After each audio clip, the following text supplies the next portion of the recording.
Hai hai hai. Selamat datang kembali di channel Min Donghua. Kali ini kita akan melanjutkan cerita Donghua, Apotheosis. Nggak pakai lama lagi, langsung aja kita ke ceritanya. Check it out. Mohe-san tidak banyak bicara, tapi dia yang paling bijaksana. Dalam hal ini, mengapa Loseng bisa kembali dari alam naga sejati tanpa terluka? Ini, si Kevin menggelengkan kepalanya. Saya hanya bisa menemukan kesempatan untuk bertanya pada Loseng. Bagaimanapun ada lebih banyak rahasia pada anak itu daripada monster tua di alam hidup dan mati. Setelah kelompok Yundian meninggalkan konferensi seni bela diri, mereka langsung menuju ke susunan teleportasi di kota Tiangi. Sebuah susunan teleportasi raksasa didirikan antara kota Tiangi dan kota Yunhai. Susunan teleportasi ini juga dibangun oleh aliansi bisnis dunia orang-orang Yundian meminjamnya. Setelah melewati susunan teleportasi, mereka baru saja kembali ke Yundian, dan para tetua Yundian menyambut mereka di pintu masuk utama Yundian. Saya menyambut Tuan Istana, kata semua tetua serempak. Kaki Neng Yudi baru saja mendarat di tanah dan berkata, "Beritahu semua murid Yundian untuk waspada." Mendengar itu, ada ekspresi terkejut di wajah para tetua, tapi mereka tidak tahu apa yang bisa terjadi, yang bisa membuat istana Yundian harus waspada. "Tuan Istana, apa yang terjadi?" Tuan Zoda bertanya dari satu sisi. Neng Yudi bergegas maju. Ketika dia mendengar pertanyaan Tuan Zoda, dia hanya menjelaskan, "Akan ada musuh yang kuat datang." Musuh yang kuat? Sekarang banyak tetua menatap dengan ekspresi bingung di wajah mereka. Karena tidak banyak lawan di wilayah tengah yang Yundian anggap sebagai musuh yang kuat. Sekte Suling, aliansi bisnis dunia. Hubungan Yundian dengan dua kekuatan besar ini sangat berbeda, tapi apa musuh kuat lainnya ada di sana? Neng Yudi tidak menjelaskan dan hanya berkata dengan dingin, "Biarkan Yong Rui datang ke istana saya." Setelah Neng Yudi selesai berbicara, dia memasuki gerbang Yundian. Adapun Nenek Yu, Loseng dan yang lainnya juga mengikuti Neng Yudi. Hanya menyisakan Dameng Dois, karena Dameng Dois yang pergi dengan beberapa murid elit dari Yundian. Sekarang dialah satu-satunya yang menjelaskan kepada para tetua. Melihat ekspresi bertanya dari para tetua, Dameng Dois berkata perlahan, "Musuh kuat Yundian kali ini adalah Cuisi." "Apa?" Tuan Zoda adalah orang pertama yang melompat. "Mengapa Anda memprovokasi bintang Jat ini?" Karena Cuisi, Raja Kejahatan Timur, berperilaku benar dan jahat. Selama dia tidak tersinggung oleh karakter seperti itu, tidak ada sekte yang bisa tinggal bersamanya. Tapi mereka tidak pernah menyangka bahwa berpartisipasi dalam konferensi seni bela diri akan membawa musuh yang begitu kuat bagi Yundian. "Apa yang terjadi?" Tuan Zoda berkata dengan dingin. "Saya ingin Anda memberikan penjelasan." Nada suara Tuan Zoda membuat Dameng mengerutkan kening, tetapi masalah ini menyangkut Yundian. Jadi Dameng Dois tidak peduli dengan naik turunnya keselamatannya dan menceritakan apa yang terjadi di konferensi seni bela diri dengan jujur. Setelah mendengar ini, beberapa tetua langsung meledak. Wajah mereka menjadi muram dan banyak tetua bahkan menunjukkan ekspresi kemarahan di wajah mereka. "Ini sangat keterlaluan. Apakah kita akan kehilangan puluhan ribu tahun warisan istana Yundian kita hanya demi seorang anak kecil dari alam dewa penerangan?" Untuk anak kecil dari alam dewa penerangan menyinggung perasaan Cuisi. Tuan dari istana akan mengambil seluruh istana Yundian kita. Apakah jutaan prajurit hanyalah permainan anak-anak? Apakah Anda akan membawa istana awan kita ke dalam situasi yang tidak bisa kembali lagi? Saya sudah mengatakan bagaimana seorang gadis kecil bisa memenuhi syarat untuk menjadi master istana Yundian. Pemimpin istana, tidak peduli betapa berbakatnya dia seharusnya tidak didukung sejak awal. Wajah Tuan Zoda muram. Setelah memikirkannya, dia perlahan berkata, "Dengarkan apa yang dikatakan Dameng, semuanya karena Loseng. Lalu Cuisi juga datang untuk Loseng. Jika demikian, hanya ada cara sederhana untuk menyelesaikan masalah ini." "Cara apa?" tanya seorang penatua. "Serahkan Loseng." Tuan Zoda berkata dengan gigi terkatup. Setelah mendengarkan ini, Dameng Dois tersenyum pahit, tetapi tidak berbicara. Metode yang dikatakan Tuan Zoda mungkin sangat membantu Yundian bertahan dari krisis ini. Menyerahkan Loseng seharusnya bisa memadamkan amarah Cuisi. Tapi apakah Neng Yudi setuju? Jika Neng Yudi bersedia, maka dia tidak akan langsung berdiri di depan Loseng. Meskipun Neng Yudi hanyalah seorang gadis kecil. Begitu dia memutuskan sesuatu, apalagi para tetua ini, bahkan penguasa istana sebelumnya, Nenek Yu, tidak dapat membawanya kembali. Namun Tuan Dameng tidak berbicara. Dari lubuk hatinya, dia berdiri bersama Neng Yudi. Dia punya firasat bahwa Loseng layak untuk investasi Yundian. Adapun para tetua yang mencoba membuat masalah, Dameng Dois tidak ada hubungannya. Itu tergantung bagaimana tanggapan penguasa istana. Bagaimanapun, Nenek Yu telah mengundurkan diri sebagai kepala istana. Selama Yundian belum mengalami ujian hidup dan mati, dia tidak akan maju. Jadi setelah kembali ke Yundian, dia hanya memberi Neng Yudi beberapa patah kata dan meninggalkan semua urusan selanjutnya kepada Neng Yudi. Sebagai penguasa Yundian, Neng Yudi tidak hanya perlu memiliki bakat luar biasa, tetapi juga memiliki kebijaksanaan untuk memimpin Yundian. Krisis di Yundian ini juga merupakan ujian besar bagi Neng Yudi, karena Nenek Yu bisa mati kapan saja. Di dalam bencana hidup dan mati berikutnya, tidak mungkin membantu Neng Yudi seumur hidup. Setelah kembali ke istana esnya sendiri, dia dengan rapi melepaskan sepasang kaki putihnya dari sepatunya. Neng Yudi bersandar di kursi besar, sementara Esponit bertengger di sandaran kursi. Loseng berdiri di satu sisi istana, menunggu Sung Rui datang. Melindungi formasi sekte mungkin merupakan prioritas utama Yundian, jadi mereka kembali ke Yundian tanpa berhenti sama sekali. Sekarang tidak ada orang lain saat ini. Loseng menatap wajah kecil Neng Yudi dan bertanya, "Mungkin Anda akan berada di bawah banyak tekanan." Neng Yudi tersenyum dan melirik Loseng. "Anda seharusnya menjadi orang yang berada di bawah tekanan." "Saya tidak memiliki tekanan. Selama Anda memberi saya cukup waktu, saya yakin saya dapat membangun formasi pelindung sekte ini," kata Loseng dengan serius. "Lalu, kenapa saya harus stres?" Neng Yudi tersenyum sedikit dan senyuman itu bahkan memiliki rasa yang nakal. Meskipun Neng Yudi mengatakan ini, bagaimana mungkin dia tidak berada di bawah tekanan berat? Jabatan Master Istana mungkin menjadi godaan yang kuat bagi orang lain, namun bagi Neng Yudi, itu adalah beban yang berat. Baunya terlalu sempit karena dia menyandang jabatan Master Istana, membuatnya berjalan di atas es tipis berkali-kali sendirian dalam krisis ini. Loseng juga tahu bahwa dia hanya menghiburnya, tetapi dia tidak berbicara lagi. Satu-satunya hal yang harus dia lakukan sekarang adalah membentuk formasi pelindung sekte sesegera mungkin. Siapa yang tahu bahwa Yong Rui tidak menunggu, melainkan menunggu sekelompok tetua dari istana Yundian. Tuan Zoda dengan agresif memimpin beberapa tetua ke istana Neng Yudi dan memaksanya tepat di depan Neng Yudi.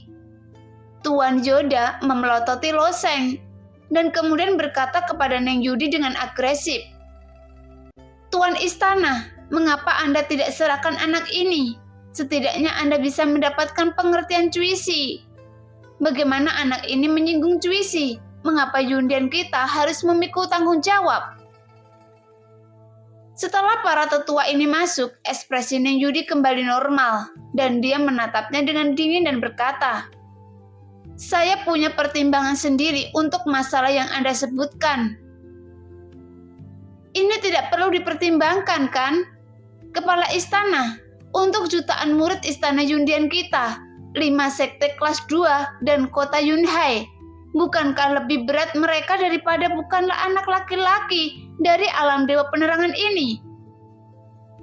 Sesepuh lainnya menatap Loseng dan berkata dengan marah, "Warisan Yundian sudah berumur puluhan ribu tahun dan tidak bisa dirusak karena bocah ini. Kepala istana, di masa lalu saya menuruti nasihat Anda dan tidak pernah mengatakan apapun yang salah. Tetapi hari ini Anda harus memberi saya penjelasan," kata seorang penatua. "Jika istana Yundian kita dihancurkan oleh Cuisi, anak ini yang akan menjadi pelakunya. Dia adalah pendosa terbesar di istana Yundian kita." Seorang tetua menunjuk ke arah Loseng dan berkata dengan suara tegas, "Kecuali Yang Rui, para tetua Yundian pada dasarnya berada di tahap awal alam kesengsaraan Void. Para tetua seperti Zoda dan Dameng berada di tahap tengah alam kesengsaraan Void. Jika menghadapi sekelompok prajurit di alam kesengsaraan Void," Loseng menutup matanya sedikit. Neng Yudi tersenyum lembut, menatap Tuan Zoda dan berkata, "Serahkan Loseng. Bisakah Anda menjaga istana awan saya tetap aman?" "Ini wajar.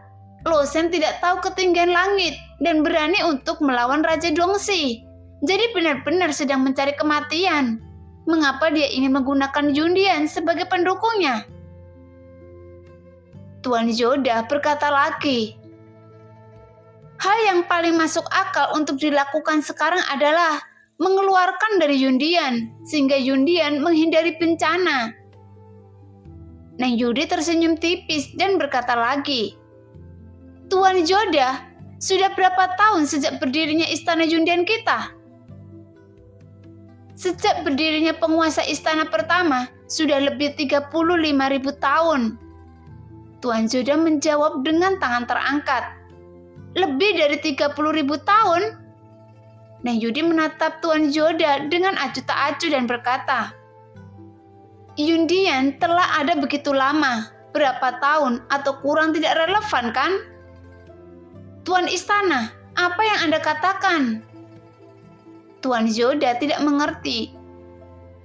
"Untuk mengoreksi apa yang baru saja Anda katakan, jika Loseng tidak membunuh Simyoling, Cuisi akan mampu membentuk formasi akasia iblis surgawi dalam waktu kurang dari 2 tahun. Begitu dia melintasi alam hidup dan mati dan melangkah ke alam lautan dewa, dia akan dinobatkan sebagai kaisar dan mendirikan kerajaan dewa. Pada saat itu, apabila istana awan kita, bahkan aliansi bisnis dunia, bahkan sekte roh kekosongan, tidak akan dihancurkan oleh Cuisinya. Menurutmu Loseng melukai istana awan kita atau menyelamatkan istana awan kita?" Neng Yudi mencibir. "Ini..." Tuan Zoda tiba-tiba terganggu oleh kata-kata Neng Yudi dan dia tidak bisa berdebat untuk beberapa saat. Intinya, karakter Neng Yudi adalah seorang wanita kecil yang berlidah tajam atau seorang wanita kecil yang berlidah tajam dengan bakat yang luar biasa. Saya khawatir tidak banyak orang yang bisa mengalahkannya dalam pertengkaran. Selama dia punya otak, setelah berputar-putar, saya tidak tahu berapa banyak alasan yang bisa diberikan. Meski begitu, itu akan terjadi beberapa tahun kemudian. Sekte roh kekosongan dan aliansi bisnis Tianxia lebih mendesak daripada kita.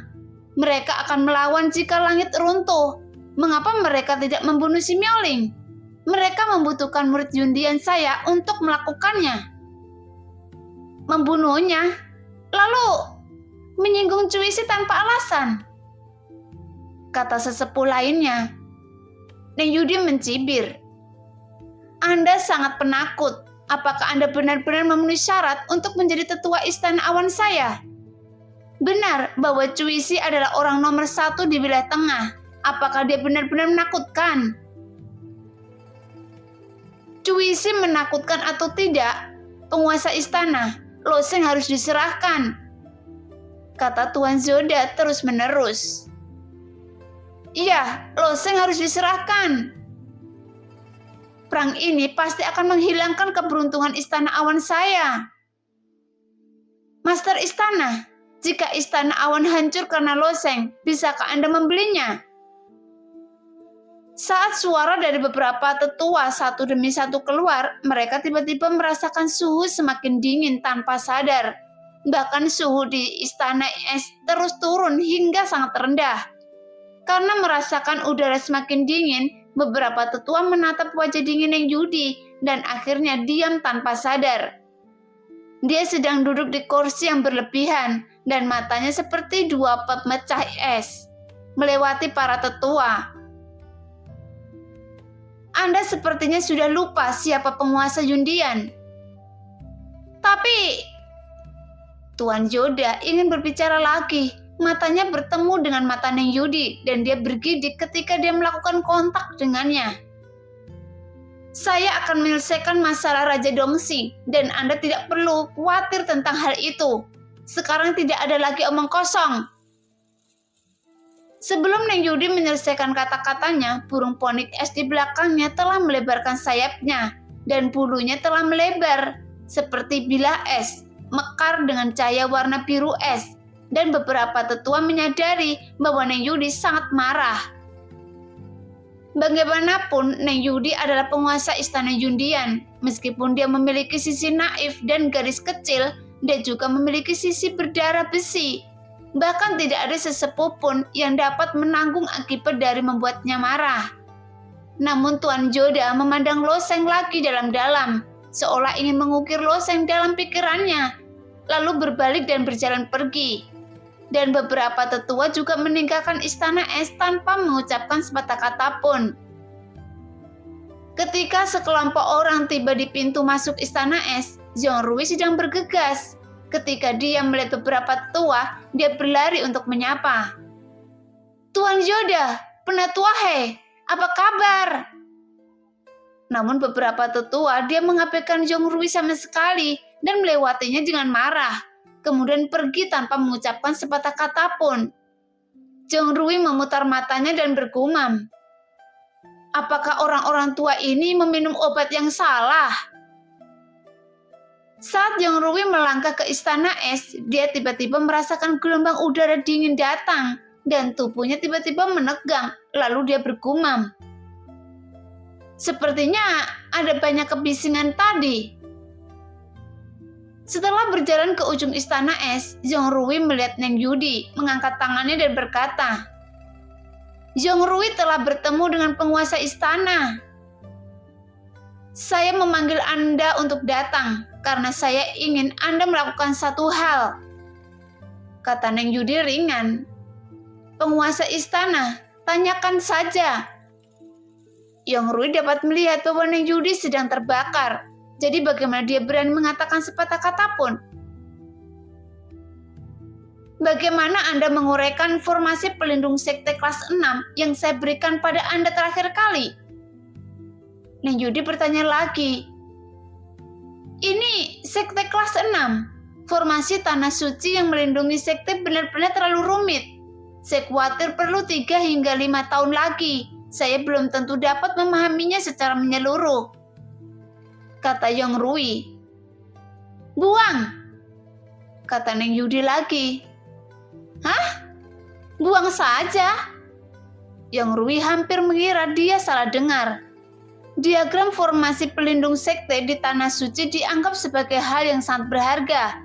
Mengapa dia harus membuangnya? Mulai hari ini, Anda akan membantu Lo Sheng untuk membuat formasi pelindung sekte baru.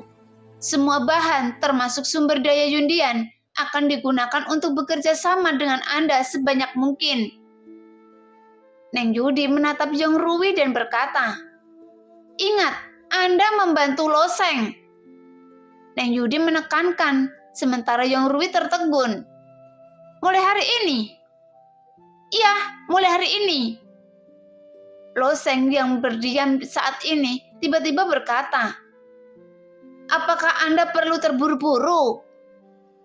Menurut konsep Yongrui, menggambar rune membutuhkan ketenangan dan ketenangan. Menurut aturan orang-orang di Menara Rune, untuk menggambar rune, dia harus mandi dan berganti pakaian terlebih dahulu, lalu bakar dupa dan mencuci tangannya. Hanya setelah dia siap sepenuhnya, barulah dia mulai menulis. Formasi besar pelindung sekte seringkali membutuhkan waktu 1 tahun atau bahkan beberapa tahun untuk dibangun. Dan ini bukanlah sesuatu yang dapat diselesaikan dalam 1 atau 2 hari. Mengapa dia harus begitu cemas? Tidak terburu-buru. Losen terkekeh. Jika Anda tidak terburu-buru, mungkin Cuisi akan datang ke rumah Anda besok. Kata-kata Loseng langsung membuat Yongrui merasa pusing. Apalagi Cuisi akan datang besok. Meskipun sebulan kemudian tidak mungkin membangun formasi pelindung sekte ini. Tentu saja, jika Yongrui melihat kecepatan Loseng menggambar rune di konferensi seni bela diri hari itu, dia tentu tidak akan mengatakan hal seperti itu. Sebenarnya menggambar formasi pelindung sekte jauh lebih sulit daripada penghalang yang dibuat Loseng di arena hari itu. Karena formasi pelindung sekte pertama-tama harus memiliki penghalang untuk melindungi seluruh sekte. Bahkan sekte kecil pun berkali-kali lebih besar dari platform pertempuran. Misalnya, sekte Qingyun. Seluruh sekte Qingyun hampir sebesar ibu kota Kekaisaran Ventian, dan Yundian adalah kasus khusus. Bagaimanapun, seluruh istana awan telah melepaskan diri dari fondasinya dan melayang di langit. Sekalipun dibangun di atas batu apung yang besar, ukuran batu apung ini terbatas, sehingga sebagai sekte kelas 4, ukuran keseluruhan Yundian tidak terlalu besar. Selain pelindung juga membutuhkan sarana penyerangan, karena tidak mungkin formasi pelindung sekte hanya menerima pukulan tanpa melakukan serangan balik. Setelah meninggalkan Istana Es, Yongrui memperoleh data pengukuran dan perhitungan seluruh Istana Awan, dan kemudian Loseng melayang tepat di atas Istana Awan, dan melihat sekeliling sebelum mendarat perlahan. Berapa banyak pola dewa yang diperlukan untuk formasi pelindung sekte ini? Loseng bertanya, dan orang yang dia tanyakan secara alami adalah Qinglong dalam pikirannya. Hei, jika itu pola dewa bintang 9, Anda hanya perlu 1. Jawab Qinglong. Loseng memutar matanya. Hanya perlu 1 dari pola dewa bintang 9 untuk menghancurkan seluruh wilayah tengah, bukan? Belum lagi Qinglong tidak dapat menggambar pola dewa bintang 9 sama sekali sampai sekarang. Bahkan jika dia dapat menggambarnya, Loseng tidak dapat menemukan bahannya. Namun, Istana Awan tidak besar. Saya memperkirakan jika itu adalah pola dewa bintang 3 dan bintang 4, itu akan membutuhkan sekitar 4.900 buah. Termasuk 3 pola dewa bintang 5. Kuncinya adalah Anda membutuhkannya untuk menemukan bahan yang cukup. Qinglong berkata dengan serius. Loseng mengangguk. Bahan adalah masalah pertama yang harus dipecahkan. Setelah perkiraan kasar, Loseng mulai membuat daftar materi. Dia menemukan meja dan mulai melambaikan pena di tangannya. Menurut informasi Qinglong yang diberikan, Loseng mencantumkan baris demi baris daftar bahan. Cula badai yang membelah bumi, 20 potong. Kayu ladang ungu, 4 potong. Dupa hujan hitam, 200 batang.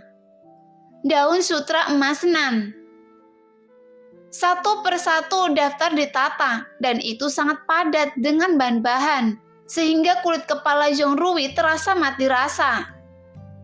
Meskipun Neng Yudi menjelaskan dengan sangat jelas bahwa dia hanya membantu Loseng dalam menciptakan formasi pelindung sekte, hampir setiap item materialnya sangat mahal dan sangat sulit ditemukan. Jika dia ingin mengumpulkannya dalam jangka waktu tertentu, dia bahkan harus membayarnya. Dan dia bisa membelinya dengan harga 2 kali atau bahkan 3 kali lipat. Melihat Yongrui memegang daftar materi dan tidak dapat bergerak maju, Loseng bertanya dengan aneh. Apa? Hal di sini. Yongrui menunjuk ke materi di daftar dan bergumam. Tidak bisakah kamu membelinya? Loseng bertanya dengan cemberut. Dia paling takut bahwa beberapa bahan terlalu langka dan tidak dapat dibeli. Dimungkinkan untuk membelinya, tetapi itu terlalu mahal. Yongrui membuat perhitungan kasar dan menemukan bahwa hanya satu daftar akan membutuhkan banyak batu esensi sejati kelas atas. Jika kita membeli semua bahan ini, saya takut itu akan menghabiskan hampir setengah dari tabunganmu di undian. Loseng bertanya sambil tersenyum. Setengah dari batu esensi sejati telah dihabiskan atau sekte itu dihancurkan. Yang mana yang akan Anda pilih? Omong kosong, kata Yongrui. Kalau begitu, kumpulkan saja bahan-bahan ini. Lebih cepat lebih baik. Baik itu lelang mahal atau yang lainnya, Anda harus mengambilnya bila perlu, kata Loseng ringan. Sekarang Loseng berkata demikian, Yongrui membagikan daftar materi ini ke banyak diaken Yundian, tapi dia harus mengatakan bahwa efisiensi kerja Yundian masih sangat kuat. Karena sekitar sepertiga dari bahan disimpan di istana Yundian itu sendiri, dan sepertiga lainnya tersebar di kota Yunhai dan 5 sekte besar di bawah istana Yundian. Setelah Yongrui menyampaikan perintah, 5 sekte bawahan sekte kelas 2 terus mengangkut materi ke Istana Awan. Adapun sepertiga terakhir materi, Yongrui hanya bisa memimpin orang-orangnya sendiri untuk membelinya dari aliansi bisnis dunia. Setiap kali dia mendapatkan suatu item material, Loseng memberi tanda centang pada daftar dengan pena kaligrafi tebal. Dan secara bertahap, semakin banyak tanda centang pada daftar tersebut. 3 hari kemudian, semua materi yang ada di daftar diperiksa. Artinya, semua materi sudah dikumpulkan. Setelah mengumpulkan cukup banyak bahan-bahan ini, Loseng untuk sementara waktu meminjam tempat Yongrui. Seperti Lotni dari Menara Rune, Master Rune memiliki persyaratan yang sangat tinggi terhadap lingkungan. Tempat di mana Yongrui menggambar rune yang diatur di sisi Istana Awan, dia dapat melihat lautan awan yang bergulung di luar kehampaan aula. Tapi lingkungannya bagus. Sekarang ada banyak orang yang berdiri di aula. Beberapa di antaranya adalah asisten Yongrui yang khusus digunakan untuk mengambil bahan dan membuat tinta. Namun karena takut kekurangan tenaga, Yongrui telah mengirimkan beberapa diaken untuk membantu sementara. Setelah bagian pertama tinta rune dikembangkan sesuai dengan kebutuhan Loseng, Loseng telah menyebarkan kertas rune dan memegang pena rune dengan erat di tangannya.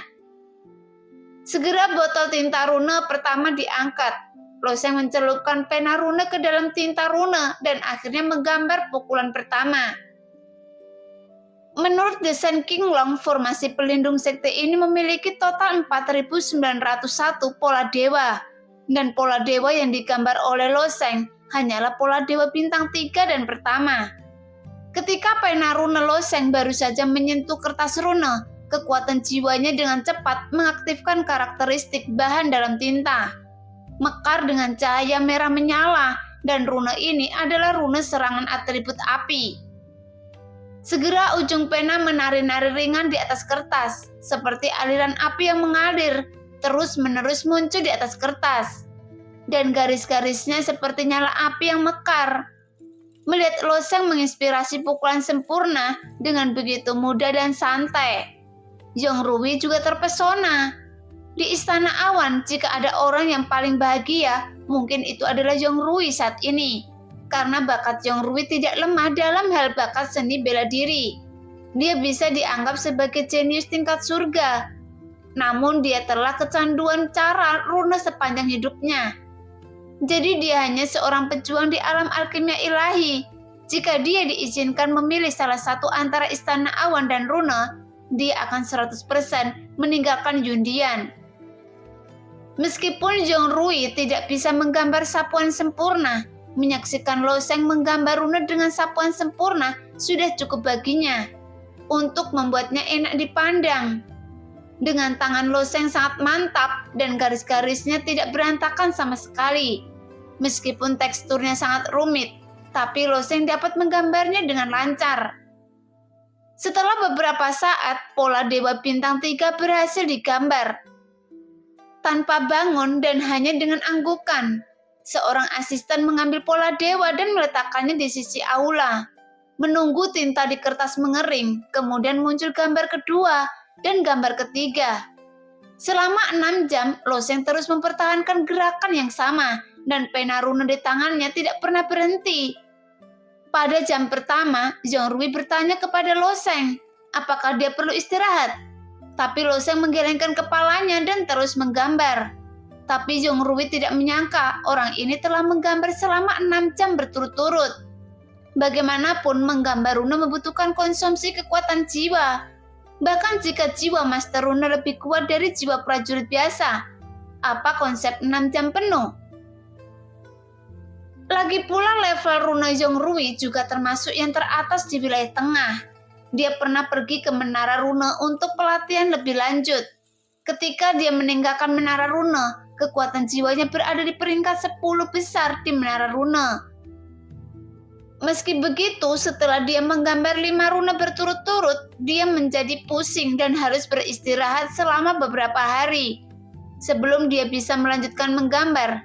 Inilah sebabnya mengapa Zhongrui percaya bahwa dibutuhkan 1 tahun atau bahkan beberapa tahun untuk membentuk formasi pelindung sekte. Bagaimanapun, menggambar runa bukanlah melukis dan membuat grafiti. Masalahnya sekarang, Loseng terlihat seperti sedang melukis dan grafiti, dan dia bisa melakukannya dengan mudah.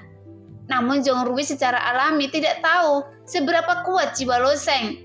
Dia tidak dapat membayangkan bahwa seorang pria kecil di alam penerangan memiliki alam jiwa perang yang tersembunyi di dalam pikirannya.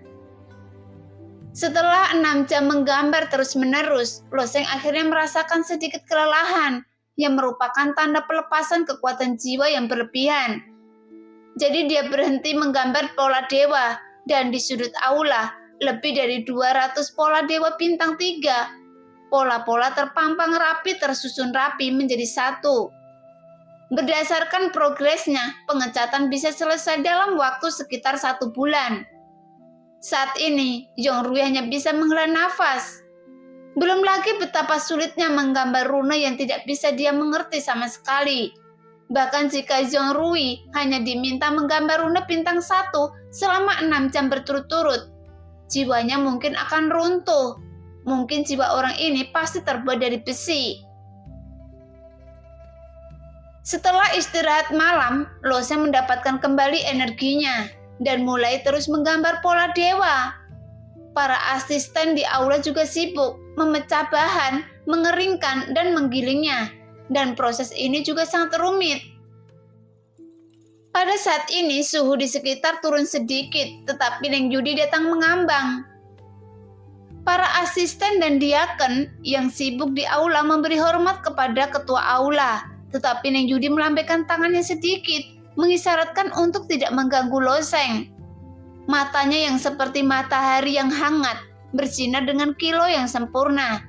Dia menatap Loseng dengan tenang, tapi Loseng tidak menyadarinya, hanya melambaikan penanya dengan sepenuh hati, tenggelam dalam dunia pola dewa. Saat ini awan yang mengelilingi Yundian sepanjang hari menghilang dengan tenang, dan beberapa sinar matahari keemasan masuk, menggambarkan sosok anggun Neng Yudi. Dia menatap Loseng dalam diam beberapa saat sebelum pergi. Bagi Neng Yudi, ini sebenarnya adalah pertaruhan yang tidak rasional. Setelah memasang taruhan, dia akan menghadapi tekanan kuat dari para tetua Yundian. Meskipun para tetua seperti Nenek Yu dan Dameng Dois tidak terlalu membencinya, Neng Yudi tahu bahwa mereka juga tidak memahami tindakannya.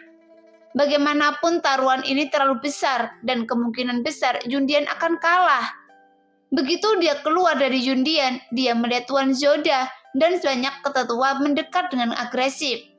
Selain sekelompok tetua, ada juga banyak kekuatan keluarga kelas 3 dan kepala sekte kelas 3.